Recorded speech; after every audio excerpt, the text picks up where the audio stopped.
বেশ কয়েকদিন ধরে বাড়ির সবার বায়না আমার হাতে তান্দুরি চিকেন খাবে। আর এদিকে শরীরটা তো ভীষণ খারাপ। জ্বর ঠান্ডা মুখে যখন কোনো কিছু ভালো লাগতেছে না, ভাবলাম থাক আজকে তাহলে তান্দুরি চিকেন বানাই দিই। আসসালামু আলাইকুম। হোটেল রেস্টুরেন্টের তো আইনে তো কত খাইছি, কিন্তু বাড়ি বানালি নিজের হাতে ঝাল নুন সবকিছু একেবারে পরিমাণ মতো দিয়া যায়। এদিকে জ্বর মুখে জিব্বেটাও কিন্তু বড় ঝাল ঝাল করতেছে। তো ওইদিকে মুরগির দুই ঠ্যাং নিয়ে খুব ভালো মতো করে কুচই নিছি। আদা আর রসুন বিলিন্ডারে 2 ঘুল্লি মাইরে 3 চামচের মতো এখানে দিয়ে দিছি পরিমাণ মতো লবণ। কালার হওয়ার জন্য বেশ খানিকটা হলুদের গুঁড়ো, আর এই জ্বর ঠান্ডা মুখের জন্য বেশ খানিকটা দিয়ে দিছি শুকনো ঝালের গুঁড়ো, 1 প্যাকেট তান্দুরি চিকেনের মশলা আর 1.5 চামচ মতো টক দই, একটা লেবুর অর্ধেক নিয়ে তাও খুব ভালো মতো করে সিপে রসটার মধ্যে দিয়ে দিচ্ছি। আর ঘরে থাকা একেবারে খাঁটি সর্ষের তেল। এখন এই সব কিছুরে খুব ভালো মতো করে হাত দিয়ে মিশিয়ে নিচ্ছি। যত ভালো করে মিশানো হবে না তত কিন্তু টেস্ট বাড়বে না।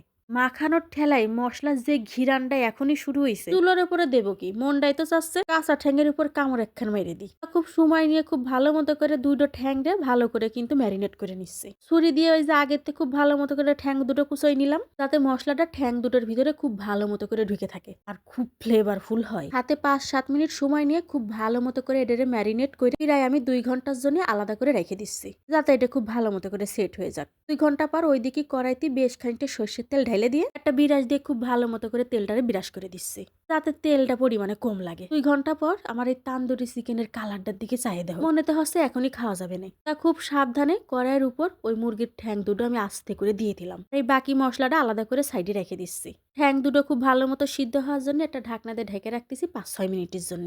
5 মিনিট পর ঢাকনাটা খুলে দেখি নিচের থেকে কিন্তু মশলা হালকা পুরা পুরা হয়ে গেছে। ভয় পাওয়ার কোনো কারণ নেই। এই মশলাগুলো আস্তে আস্তে যত পুরা পুরা হবে তত কিন্তু ফ্লেভারফুল হবে, সাথে ওই স্বাদ গন্ধ দুটোই বাড়বে। এখন ঢাকনা দিয়ে আবার 5 মিনিটের জন্য বসায় রাখলাম। ঠিক 5 মিনিট পর পর ঢাকনা দিয়ে ঢেকে রেখে এগুলা কিন্তু এরকম উল্টাই পাল্টাই দিতে হবে, যাতে করে মুরগির ওই ঠ্যাং দুটো এই পিঠ আর ওই পিঠ 2 পিঠের জন্য খুব ভালো মতো করে পুরা পুরা হয়। আর ওই যে ম্যারিনেট করা মশলাটা আলাদা করে রাখিছিলাম, তাই আবার মুরগির গায়ে খুব ভালো মতো করে লাগাই দিচ্ছে। সুন্দর করে তা আবার বিরাস দিয়ে ঠ্যাং দুটোর উপরে মালিশ করে দিচ্ছি। ঢাকনা দিয়ে আবার ঢেকে রাখলাম।